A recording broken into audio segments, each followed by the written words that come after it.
What's going on, people? Welcome back to Curtis Shaw TV, back with another match review now. We've waited, 11, 12 weeks to watch Arsenal again, back on the TV, big game against Man City, and then you realise some things never change and Arsenal disappoint once again. After all that build-up, all that hope and optimism, Arsenal lose 3-0 to Man City Wednesday night, and you realise back to normal. Same old story.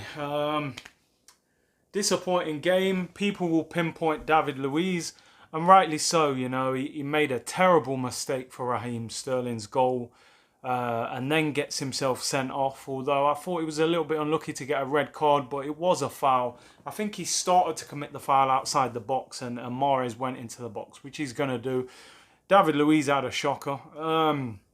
For me, I've got a lot of criticism for the manager today, Mikel Arteta. I think he set up with a team that he set us up in a way not to get beat, to restrict how much we get beat by. And to me, like, he knows Pep Guardiola as good as anybody. He worked at Man City for a few years. I looked at that first half, and everybody will blame David Luiz, and I get that. But did you ever feel like Arsenal were going to score in that game? Especially even when we had 11 men, like, no shot on target in 90 minutes. You know, you've been away for 3 months. Everybody's desperate to watch Arsenal. They're optimistic. They're hopeful. If Arsenal would have gone there today, had a go, scored a goal, lost 2-1, something like that, we would have all said, you know what, at least they went there, they had a go, they put in a proud performance. Me as an Arsenal, I can't take pride in that performance. I'm embarrassed about that performance. That looked like we was Southampton playing against Man City, hanging on and trying to, keep the scoreline as low as possible. We only really attacked in the last 11 minutes, the 11 minutes added on. I think Man City went down to 10 men because they'd made all their subs. And, the tackle that Edison put in on the young boy, I hope he's okay, of course. I think his name's Garcia. That was the only time anyone tackled them. We didn't put a tackle in. We didn't have a good shot. Aubameyang, his body language today screamed of a player that wants to leave the club. Now, maybe he was just frustrated at the way the game went, but he didn't look like he wanted to be there. He looked like he wasn't happy with the team selection. I've said time and time again, and people argue with me, Aubameyang can play on the left. He'll still score goals from the left. Aubameyang is not a left winger. He's 31 this month. He has not got the energy to run up and down, Tierney needed a lot of help today. You've got, Mahrez and Kyle Walker bombing on against you. Aubameyang hasn't got the engine to do that. It will burn him out. It will take the pace out of his game quicker, and it will not help him. And to me, the most disappointing thing for me is after waiting 3 months to watch Arsenal, I wasn't optimistic that we'd get a result. I said in the prediction 1-1, but deep down, I didn't really believe we were going to win or get a draw, but I hoped. I just think the whole attitude was poor. I think Mikel Arteta, he's gained a lot of respect and plaudits for his whole attitude since he's been at Arsenal. But today I didn't like what I saw from him. And it's easy to just say David Luiz, and I get that. He's not good enough, and we know that. And, he's put in an absolute terrible performance. But the performance in general was not good. The team selection was terrible.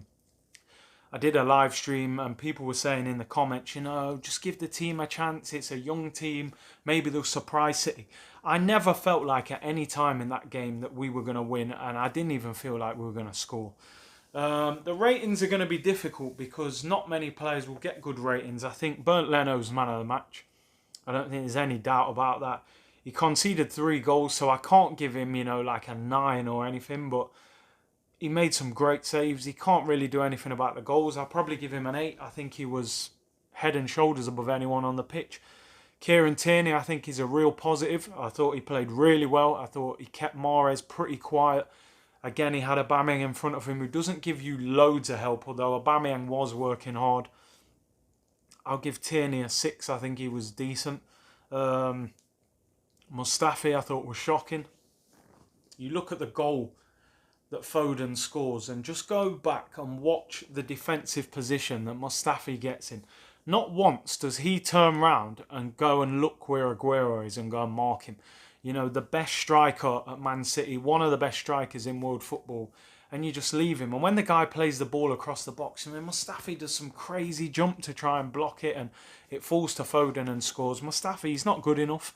I wouldn't have started him, and I would sell him in the summer. It's all right saying he's improved under Arteta, but he's not good enough. I give him a 4. Pablo Mari, I thought, looked quite steady before he came off injured, although Kyle Walker absolutely annihilated him for pace and made the man pull his calf. You know, I think that's the one thing with Pablo Mari. He looks short of pace. He looked okay. I'll give him a 5. Hector Bellerin, I thought he did okay. Again, it wasn't easy. I don't even know who was playing on the right. Was it Eddie on the right, I think? Or Saka, sorry, on the right. But it was difficult, you know, Raheem Sterling, and then, you know, they make changes, bring on other players. I give Bellerin a 5. Granit Xhaka comes off injured. 2 injuries in one game. Can't really mark him. He wasn't on for long enough. Guendouzi, bit of a headless chicken. I mean, I like the way he tries to get on the ball and drive forward, but just, you know, he was slipping over. He got caught in possession in key areas. I can't give him more than a 4 either. Joe Willock, I have to hold my hands up. I wanted Willock to start this game. He looked okay in the friendlies before, but his end product, you know, at times he just doesn't have that footballing brain. You know, he's quick, he gets in great positions, he drives on the ball, but when it's time to think for a second and pick the right pass, his decision making lets him down. I give Willock a 4. Eddie Nketiah played, he ran around, he tried, he didn't do a lot on the ball, he didn't get a lot of service. I give him a 4. There's not a lot he could do. Aubameyang was very frustrated, but I'm going to give him a 3. The reason I'm going to mark him down lower, I can understand his frustration fully. There was no service, you're playing on the left against a team that's dominating, but you're the captain and your body language was poor. Very, very poor body language. And Aubameyang's my favourite player at Arsenal. I'll always try and defend him, but you have to lead by example even when things are going wrong. And I didn't like his attitude or his body language. You look at the substitutes. David Luiz, he's had an absolute horror show. It's a 1 out of 10 for coming on, nothing more. He's had a nightmare. It's a write-off. And, you know, the club may have to look at whether they give him a new contract or not. You know, 120 grand a week. You may have to walk away from that. Danny Ceballos, I thought, did okay. Wasn't a lot he could do, really. I give him 5. Nelson looked sharp when he came on. Not a lot he could do. Again, I give him a 5. Lacazette, again, didn't get much of the ball. A 5 for him. And who was the last substitute? I bet I've missed one, haven't I? Let me just double check who else came on. It was Ainsley Maitland-Niles. I mean, this guy's been screaming out to play in midfield. He didn't look great, but I'm not going to write him off yet. You know, it's difficult to come on last 20 minutes against City when they're winning. Mikel Arteta, I'm going to give him a 2. And the reason I'm marking him so low is because you've had 3 months in lockdown to prepare for this game. You've turned up, you had a point to prove against your old manager, and you got it wrong. You picked a team that was damage limitation. You didn't want to get hammered. You didn't really go there with any intention of trying to win. I've seen Crystal Palace go there in the past, sit back and explode on the counter-attack. I've seen Wolves do the same thing. We did not counter-attack. We couldn't get out of our own half. And I'm really disappointed with the manager, and he's got a lot to answer for. And on Saturday against Brighton, we need to turn it around. We need to win this game this weekend. It's a vital game that we have to win. Let's hope Arsenal can bounce back. Subscribe to the channel if you haven't already, and let's hope things get better against Brighton. But tonight, same old Arsenal. Bless.